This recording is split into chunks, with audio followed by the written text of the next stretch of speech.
أبدا لن نحيد أبدا لن نحيد أبدا لن نحيد عن خطى الإيمان. بسم الله الرحمن الرحيم نحمده ونصلي ونسلم على رسوله الكريم أما بعد. أعوذ بالله من الشيطان الرجيم. بسم الله الرحمن الرحيم. والسابقون الأولون من المهاجرين والأنصار والذين اتبعوهم بإحسان. وقال النبي صلى الله عليه وسلم أصحابي كالنجوم بأيهم اقتديتم اهتديتم أو كما قال عليه الصلاة والسلام. مولاي صل وسلم دائما أبدا على حبيبك خير الخلق كلهم. My most respected elders and my dear brothers and young friends in Islam, as our respected Imam has mentioned, that inshallah the talk tonight is Thursday night, it is actually the night of Jumu'ah. The discourse will be a very short one, and it will be just for us to introduce ourselves to a very important subject matter and to certain very important personalities in our history and in our deen, so that we may once again revise and remember the importance of their sacrifices and the importance of this deen that has come to us via the Sahaba Ridwanullahi Ta'ala Alayhim Ajma'een, and all the sacrifices that were made over the centuries by many believers, by Muslims, by communities, by leaders. And in that way today, alhamdulillah, with the grace of Allah, we sit here as readers of the kalima La ilaha illallah. So we will take this opportunity inshallah this evening. The topic is on Ashara Mubashara. Who are the Ashara Mubashara and who were they specifically, what were their names, and a very brief overview over their life. We will inshallah discuss it very briefly. But before that, let us first understand who were Sahaba, who were the companions of Nabi sallallahu alayhi wasallam, and what is the importance of discussing the life of the Sahaba.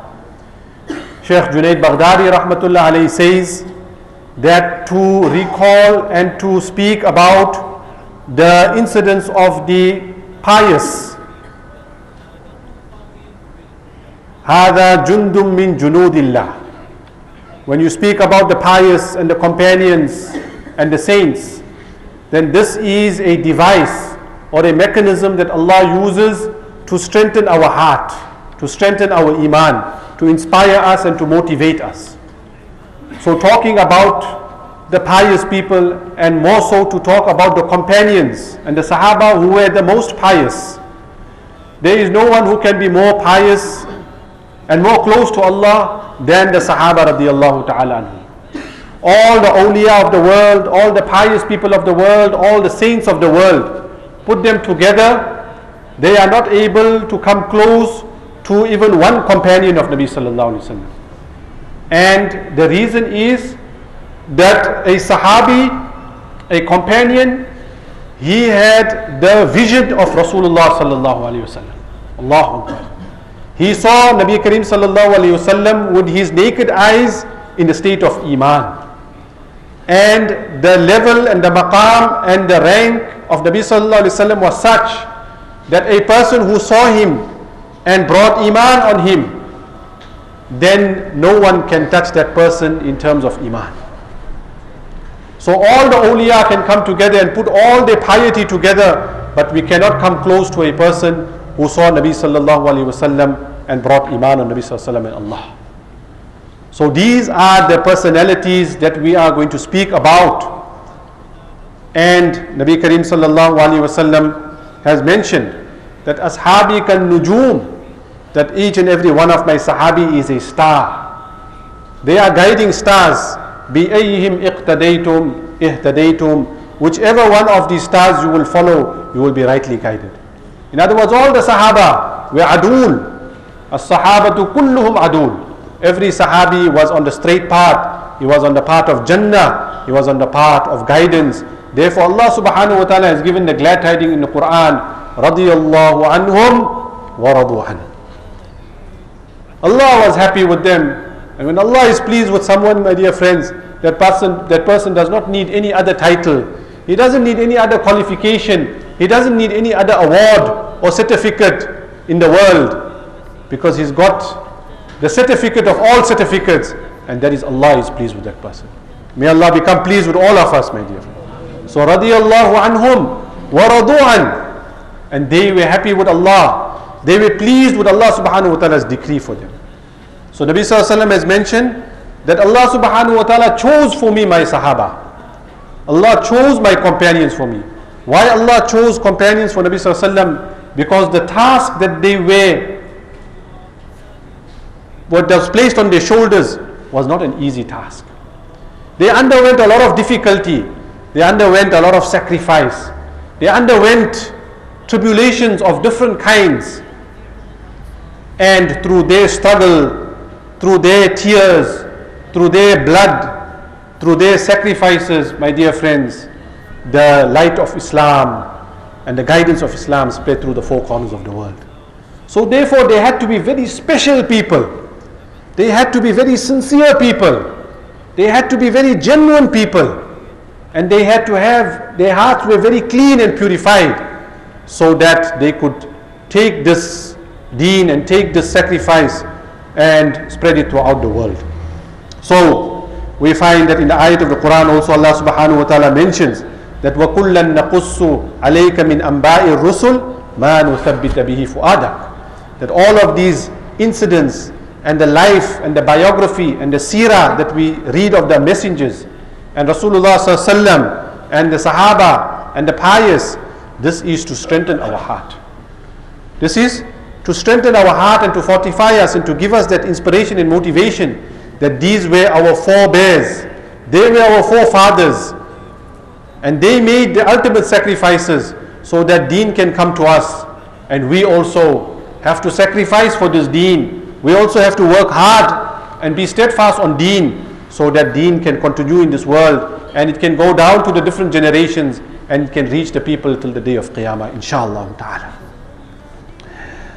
So, my respected friends, the hadith that we are going to discuss today in this sitting is a hadith which is known very famously as the hadith of the Ashara Mubashara, where Nabi sallallahu alaihi wasallam, we know, he gave different Sahaba glad tidings in different ways at different times. Sometimes a Sahabi would come into the masjid, Nabi sallallahu alaihi wasallam would say that person is from Jannat.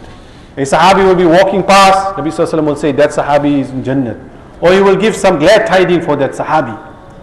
But this particular hadith, which is narrated by Hazrat Abdul Rahman ibn Auf radiyallahu ta'ala an, who is one of the Ashara Mubashara, he is one of the 10 Sahaba who Nabi sallallahu alaihi wasallam gave glad tidings of Jannah to. He is the narrator of the hadith. And he says that Nabi sallallahu alaihi wasallam said, Abu Bakr fil Jannah, Umar fil Jannah, Uthman fil Jannah, Ali fil Jannah, Talha fil Jannah, Zubair fil Jannah, Abdul Rahman ibn Auf fil Jannah, Sa'ad fil Jannah, Sa'id ibn Zayd fil Jannah, wa Abu Ubaidah ibn al-Jarrah fil Jannah, or kama qala alayhi salatu was-salam. In one sitting, Nabi sallallahu alaihi wasallam took the names of these 10 illustrious Sahaba, and in our terms we can call them the top 10. Today everything, they have the top of everything. So these were the 10 greatest men after the messengers. The greatest men in the world were the messengers, the greatest of all the messengers were Nabi sallallahu alaihi wasallam, and the greatest after the Anbiya were the Ashara al-Mubashara. And from the Ashara al-Mubashara, the 4 Khulafa Rashideen, the 4 rightly guided Khulafa, were the greatest of servants to Allah subhanahu wa ta'ala.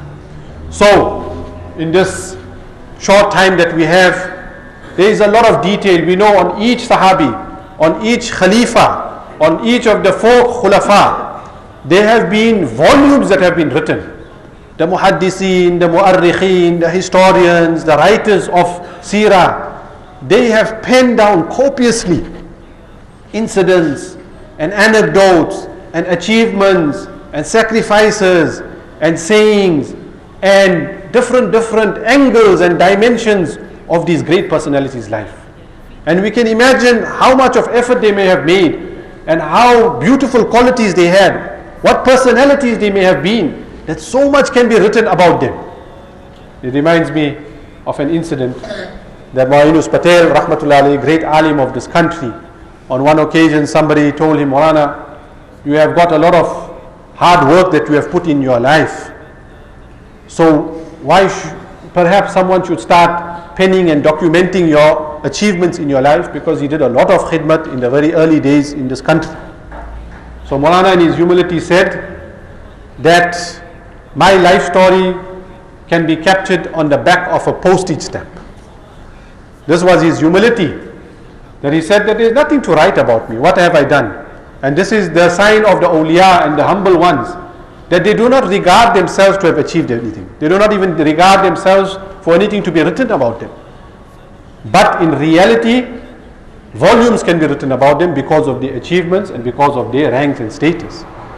So these Sahaba, my dear friends, people have written volumes and volumes, and people will continue writing till the day of Qiyamah, volumes upon these great people, because their achievements and their life lessons is like an ocean without a shore. That for eternity, people will continue to draw lessons and get inspiration from their lives. So the very first among the companions who have been given the glad tidings of Jannah in one sitting was none other than Hazrat Abu Bakr as-Siddiq radiyallahu ta'ala anhu, who was, we know, the companion of Nabi sallallahu ta'ala alayhi wasallam in the cave, which is mentioned in the Quran. Hazrat Abu Bakr radiyallahu ta'ala anhu's status is documented in the Quran. إِذْ هُمَا فِي الْغَارِ إِذْ يَقُولُ لِصَاحِبِهِ لَا تَحْزَنْ إِنَّ اللَّهَ مَعَنَا.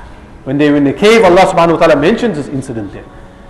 And the people say, the writers and the historians, that Hazrat Abu Bakr radiyallahu ta'ala anhu's position was so close to Nabi sallallahu alayhi wasallam. It was so close that it was as though they were one.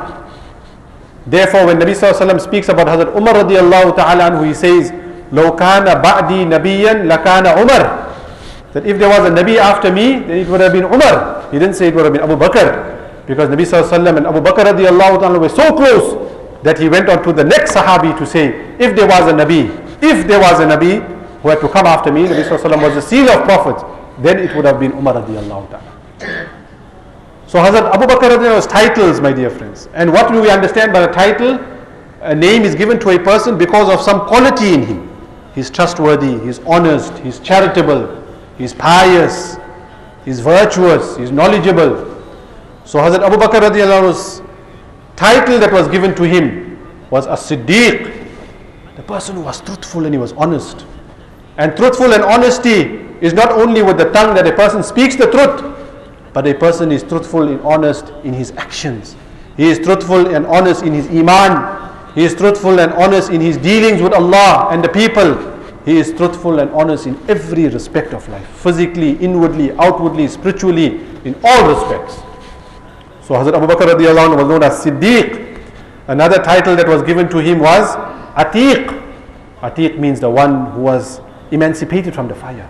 He was given this title that he is a person of such integrity and such position that it's not possible for him to go into the fire. That was his level. And another title that was given to Hazrat Abu Bakr radiyallahu ta'ala was that he was Atqa. He was the most pious. Allah mentions this in the Quran. وَسَيُجَنَّبُهَا الْأَتْقَى الَّذِي. And this is in reference to Abu Bakr radiyallahu ta'ala an, that he was so generous, he was so pious.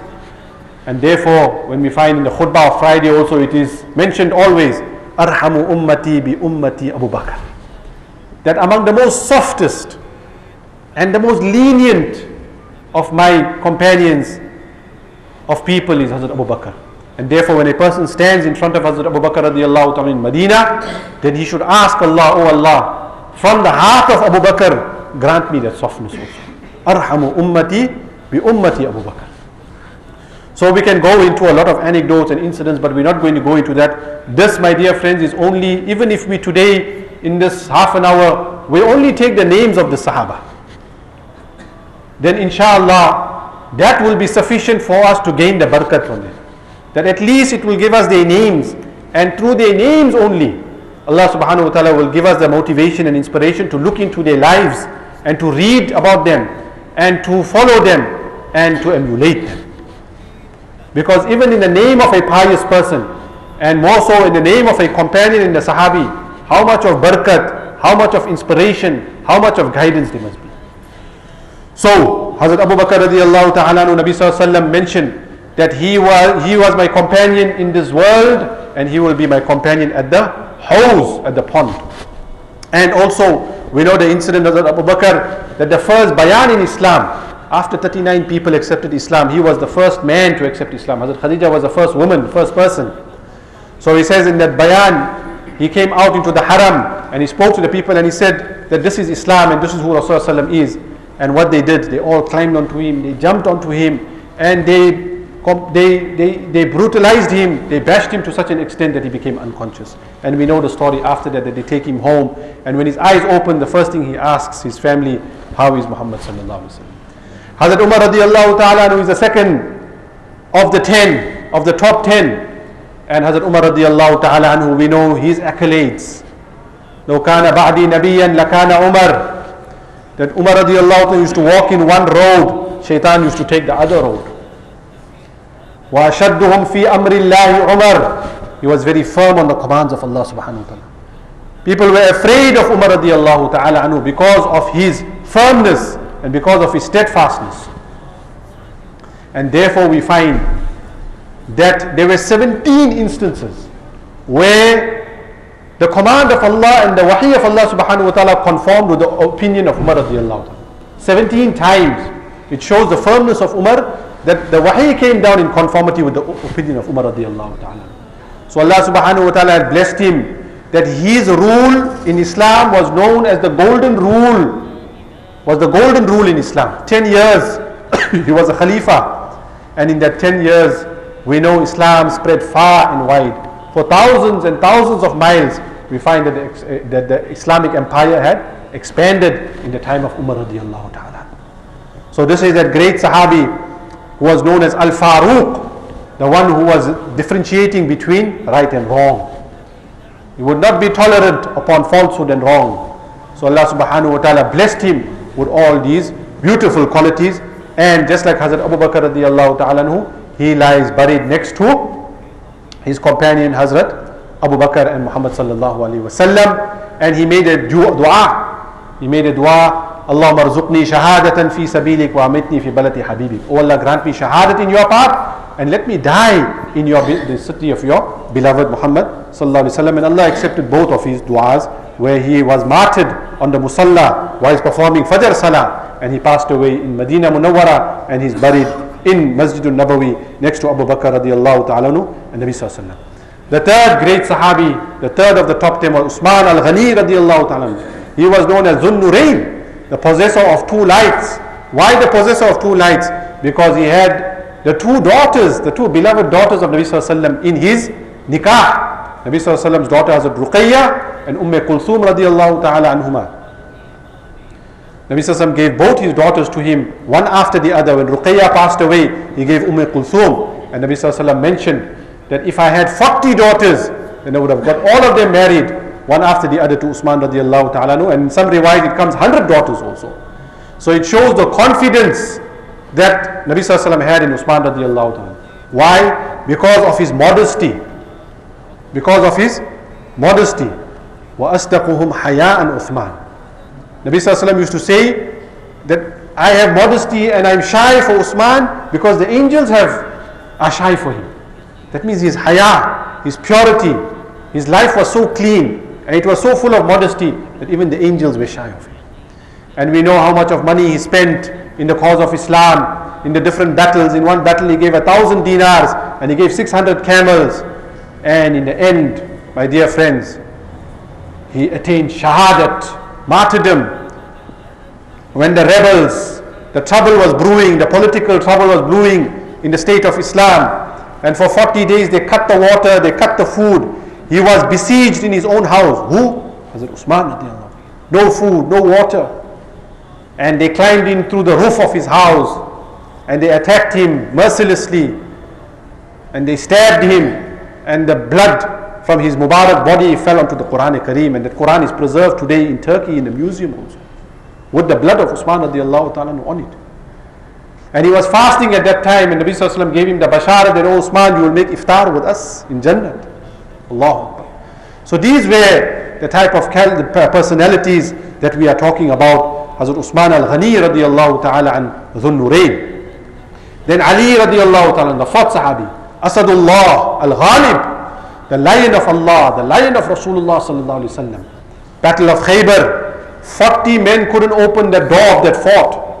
40 strong Sahaba couldn't open the door. And Nabi sallallahu alaihi wasallam said that tomorrow there will be one person among us, that Sahabi, who will open the door and victory will come on his hand, and that was none other than Ali radiyallahu. First boy to accept Islam, son-in-law of Nabi Kareem sallallahu ta'ala alayhi wasallam, the door of knowledge, and many other accolades. He was known as a very erudite and a very clinical judge. وَأَقْضَاهُمْ Ali, very precise in his judgment, very articulate, very good in his ability to actually make a decision. وَأَقْضَاهُمْ Ali radiyallahu ta'ala an. So this was the fourth of the Khulafa Rashideen, the great four rightly guided Khulafa, and he's among the top 10 also. May Allah subhanahu wa ta'ala shower their graves with endless mercies and anwarat and illumination, and may Allah tabarak wa ta'ala grant us reverence for them. Because today unfortunately we find that there are people in this world who find ways and opportunities to denigrate them and to cast slurs against them. Unfortunately, this is an unfortunate reality. May Allah tabarak wa ta'ala protect us and protect our families also. The fifth Sahabi, Hazrat Talha bin Ubaidillah radiyallahu ta'ala anhu, he was known as Al-Fayyaz. He was known as Al-Jud, his title was. Why? He was an extremely generous Sahabi. He used to earn about 1,000 dirhams per day. And at the end of the day, not a single penny of that 1,000 used to remain with him. Can we imagine, my dear friends, 1,000 of that time, and he used to give everything away. How generous he must have been.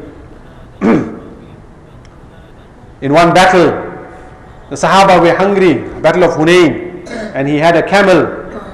He gave that camel to Nabi sallallahu alaihi wasallam, slaughtered it, and the Sahaba were able to eat. In another battle, there was need for money, and it was very difficult. Hazrat Talha came to the rescue, and he gave his wealth to Nabi sallallahu alaihi wasallam to spend on the believers. And Nabi sallallahu alaihi wasallam mentioned regarding this Sahabi and the next Sahabi that we are going to do, and that is the Sahabi by the name of Zubair ibn Awwam radiyallahu ta'ala anhu, that these two Sahaba are my neighbors in Jannah. Look at the glad tidings. One is in Jannah and one is to be the neighbor of Nabi sallallahu alaihi wasallam in Jannah. Allahu Akbar. Really blessed people that were the companions of Nabi sallallahu alaihi wasallam. Hazrat Zubair ibn Awwam radiyallahu ta'ala anhu is the sixth of the top 10, and he was the cousin of Nabi sallallahu alaihi wasallam, because his mother was Safiya radiyallahu ta'ala anha, and Safiya radiyallahu ta'ala anha was the daughter of Abdul Muttalib or Abu Talib, who was the uncle of Nabi sallallahu ta'ala alaihi wasallam. So she became the aunt of Nabi sallallahu alaihi wasallam, and the Sahabi Zubair was the cousin of Nabi sallallahu alaihi wasallam. And Nabi sallallahu alaihi wasallam mentioned about Zubair ibn Awwam that لِكُلِّ أُمَّةٍ حَوَارِيٌّ وَحَوَارِي Zubair ibn Awwam, that every ummah has a helper, every Nabi has a helper. لِكُلِّ نَبِيٍّ حَوَارِي, and my Hawari, my helper is Zubair ibn Awwam radiyallahu ta'ala anhu. He participated in all the battles with Nabi sallallahu alaihi wasallam, all the battles. This was one of the specialities of these Sahaba, my dear friends, that they were from among the early Muslims. وَالسَّابِقُونَ الْأَوَّلُونَ مِنَ الْمُهَاجِرِينَ, that when things were tough, when the goings were hard, they were there and they stood by the side of Nabi sallallahu alaihi wasallam. And they participated in the toughest of battles, Battle of Badr, Battle of Uhud, Battle of Hunayn, Battle of Tabuk, Khaybar. They were there in the most strongest of battles, and they were right there in the forefront, and they were assisting Nabi sallallahu alaihi wasallam. The Sahabi before this, Hazrat Talha, Nabi sallallahu alaihi wasallam gave him such glad tidings, because he took all the spears, he took all the arrows, and he was protecting Nabi sallallahu alaihi wasallam. And his hand became paralyzed in that battle because of all the spears he took. When Nabi sallallahu alaihi wasallam wanted assistance on that mountain, when you go there by Uhud, you see that mountain where Nabi sallallahu alaihi wasallam took a little bit of a rest. He says that Nabi sallallahu alaihi wasallam couldn't climb one rock, so he bent, and you allowed Nabi sallallahu alaihi wasallam to use his back as a step to get onto the rock to go and rest. And that was Hazrat Talha radiyallahu ta'ala. Nabi sallallahu alaihi wasallam told him that now Talha has been guaranteed Jannah because of this act of his. So the seventh Sahabi, there are many other accolades, my dear friends, like for example Hazrat Talha, Hazrat Zubair, number 5 and number 6. They were among the cabinet that was chosen by Hazrat Usman radiallahu ta'ala anhu. We know when Hazrat Usman radiallahu ta'ala was on his deathbed, then he suggested 6 Sahaba, or rather Umar radiallahu ta'ala anhu, the 6 people who will be among them, the Sahaba will be chosen, or the Khalifa will be chosen. Among them was Talha and Zubair radiallahu ta'ala anhuma. Number 7 is Hazrat Abdul Rahman ibn Auf radiallahu ta'ala anhu. He made hijrat to Africa, to Ethiopia, Abyssinia, and he made hijrat to Madinatul Munawwara. He was an extremely wealthy Sahabi. When he came to Madinatul Munawwara, then the people said, "Oh Abdul Rahman, ukhuwa, let's take some wealth of ours." He said, "La, show me where the marketplace is." And he went to the market and he became among the wealthiest of Sahaba. Nabi Sallallahu Alaihi Wasallam made dua for him, and he told his wives that after I pass away, there will be one very blessed and generous person who will help you all. And that was Abdul Rahman ibn Auf. And Nabi Sallallahu Alaihi Wasallam made dua for him that, "Oh Allah, let Abdul Rahman drink from Salsabil, which is a fountain in Jannat." He fought to such an extent in the battle of Uhud that his leg also became lame and he used to have a limp when he used to walk. Yet he was such a wealthy Sahabi. Number 8, from among the Ashara al-Mubashara, is Sa'd ibn Abi Waqqas radiallahu ta'ala anhu, who was the uncle of Rasulullah sallallahu alayhi wasallam, and he enjoyed this accolade that Nabi sallallahu alayhi wasallam told him, "May my mother and father be sacrificed for you." Normally the Sahaba radiallahu ta'ala anhu used to tell Rasulullah sallallahu alayhi wasallam, "Fidaka ummi wa abi ya Rasulullah." Fidaka abi wa ummi, may my mother and father be sacrificed for you, O Rasulullah. But this Sahabi had the accolade of Nabi Sallallahu Alaihi Wasallam telling him, "O Sa'd, may my mother and father be sacrificed for you," because of his rank and because of his position. And then we have Hazrat Sa'id radiallahu ta'ala anhu. And who was Hazrat Sa'id radiallahu ta'ala anhu? Sa'id ibn Zayd radiallahu ta'ala anhu. He was that Sahabi. We remember the story of Umar radiallahu ta'ala anhu when he was going to assassinate Nabi sallallahu alayhi wasallam. And the night before that, Nabi sallallahu alayhi wasallam made dua, "Oh Allah, strengthen Islam through either Umar radiallahu ta'ala anhu or Abu Jahl. One of them two. Give one of them two hidayat so that Islam can become strong." And Hazrat Umar radiallahu ta'ala is on his way to go to assassinate Nabi sallallahu alayhi wasallam, and he goes past a Sahabi who tells him that, "Where are you going? You are going there. But in your house there is Islam. Your own sister Fatima and your brother-in-law Sa'id ibn Zayd, they have accepted Islam. Why don't you go and attend to them first?" And then he comes there and he hears the Quran being recited, and he comes into the house and he strikes Sa'id ibn Zayd, and he hurts his sister also because they have accepted Islam.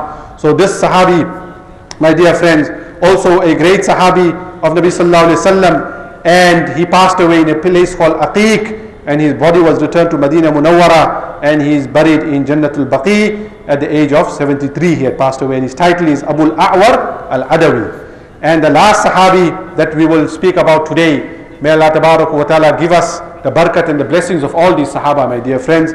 Hazrat Abu Ubaidah ibn al-Jarrah, Abu Ubaidah ibn al-Jarrah radiallahu ta'ala anhu, and he was that Sahabi, my dear friends, that when the discussion for the Khilafat was happening at the place called Sa'ida Bani Saqifa, when they were deciding that who is going to be the Khalifa after Nabi Sallallahu Alaihi Wasallam, then two names came up.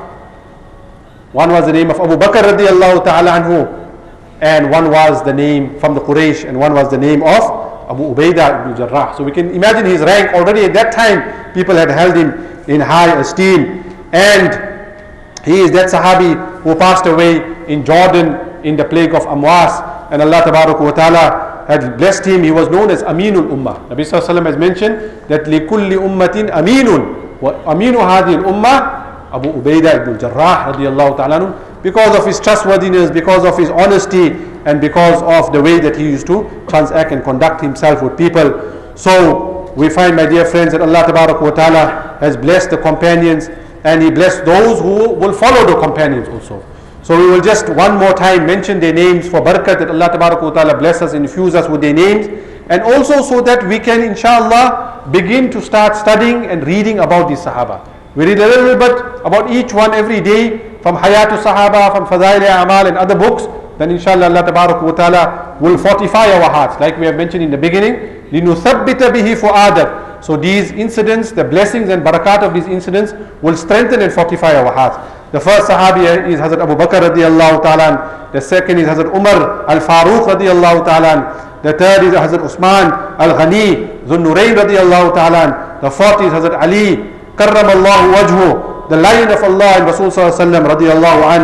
The fifth is Hazrat Talha ibn Ubaidillah radiallahu ta'ala. The sixth is Hazrat Zubair ibn Awam radiallahu ta'ala, who was known as the Hawari, the helper of this ummah of Nabi sallallahu alaihi wasallam. Then Hazrat Abu Abdul Rahman ibn Auf radiallahu ta'ala, and then Hazrat Sa'd ibn Abi Waqqas radiallahu ta'ala. Number 9 Hazrat Sa'id ibn Zayd, and number 10 Hazrat Abu Ubaidah ibn Jarrah radiallahu ta'ala an, Ridwanullahi ta'ala alayhim ajma'een. May Allah tabarak wa ta'ala bless all the Sahaba and continue to shower their graves and their resting places with barakat and anwarat. And may Allah subhanahu wa ta'ala make us from among those, my dear friends, that will become the followers and the people who actually become the true followers and helpers of the Sahaba radiallahu ta'ala anhum, ridwanullahi ta'ala alayhim ajma'een. Nabi sallallahu alayhi wa sallam has mentioned that alaykum bi sunnati wa sunnati al-khulafai al-rashidin al-mahdiyyin. Follow my sunnat and the way of my Sahaba and my companions, and inshallah ta'ala you will be rightly guided and you will be successful. So may Allah subhanahu wa ta'ala give one and all of us tawfiq. Allah tabarak wa ta'ala infuse within us the love for the Sahaba radiallahu ta'ala and protect us from becoming among those who denigrate the Sahaba or disrespect the Sahaba in any way. Inshallah, this little leaflet which has the brief biodata and information regarding the Sahaba radiallahu ta'ala and the Ashara Mubashara, I will leave it with our respected Imam. He will distribute it inshallah, and we can leave the copies here also. Wa akhiru da'wana alhamdulillahi rabbil alamin. Jazakumullahu khair, barakallahu feekum for giving us your time. Wa akhiru da'wana alhamdulillah. Subhanallah wa bihamdihi.